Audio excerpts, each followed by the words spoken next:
Now, we heard from OIR that there's been, in the last few years, 40 times they fined somebody. For one person got $5 million fines.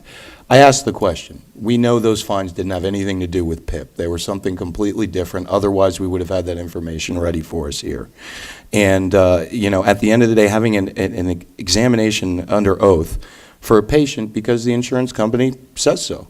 Reasonable, what's reasonable? Didn't really get an answer on what is reasonable, and I just don't understand why we would put so much power into one particular side. I'm not really going to delve into attorney fees that much because, quite frankly, it's patently unfair.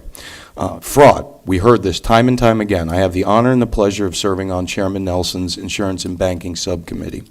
For months leading up to this, we heard fraud, fraud, fraud, fraud, fraud, fraud, fraud. Now we're starting, this bill is expanding, and it has expanded and starting to go into some other things.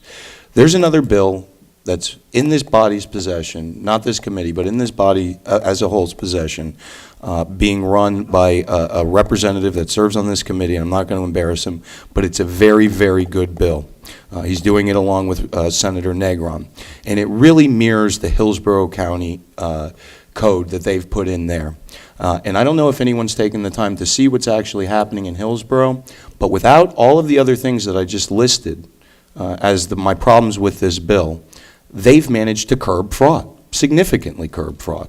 And I would encourage everyone out there to go out there and take a look at this report, because what you're going to see is there is a lot of excess stuff in this bill that really, at the end of the day, isn't there to tackle fraud, but it's there to make the PIP system more profitable. Unfortunately, at this time, I'll try to keep an open mind moving forward, but at this time, I just won't be able to support the POS.